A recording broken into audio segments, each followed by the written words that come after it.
आज गुढीपाडव्याच्या निमित्तानं श्री विठ्ठल रुक्मिणी मंदिरामध्ये विविध फुलांची सजावट करण्यात आली आहे। संपूर्ण मंदिर जवळपास 1 टन फुलांनी आज सजवण्यात आलंय। नवीन वर्षाचा आजचा पहिला दिवस आहे आणि त्यामुळे राज्यभरातून भाविक विठुरायाचं रुक्मिणी मातेचं दर्शन करण्यासाठी आज पंढरपूरमध्ये दाखल होतात। नवीन वर्षाचा पहिला दिवस आहे। देवाचं दर्शन घेऊन या नवीन वर्षाची सुरुवात करण्याची भाविकांची मनोकामना असते आणि त्यामुळे पंढरपूर नगरीमध्ये सध्या भाविकांची मोठी गर्दी झाल्याचं पाहायला मिळतंय।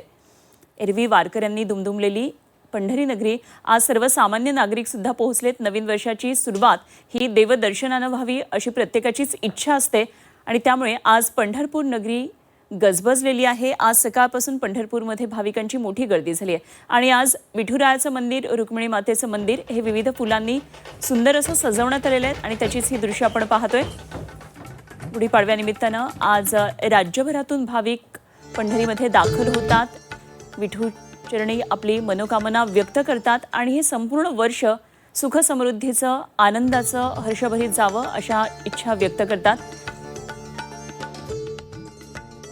देशी विदेशी अशा फुलांनी सुंदर अशी सजावट केलेली आपण पंढरपूरमधली विठुरायाच्या आणि रुक्मिणी मंदिरातली ही सगळी दृश्य पाहतोय। आज राज्यभरामध्ये विविध मंदिरांमध्ये अशाच प्रकारे भाविकांची मोठी गर्दी असल्याचं आपल्याला पाहायला मिळणार आहे। तर बातमीपत्राच्या सुरुवातीलाच आज आपण पंढरपूरमध्ये गेलो आणि ही सुंदर अशी सजावट सोळखांबी तसंच मंदिरामधल्या गाभाऱ्यातली आणि विठुरायाच्या मंदिरातली, रुक्मिणीच्या मंदिरातली आपण पाहतोय।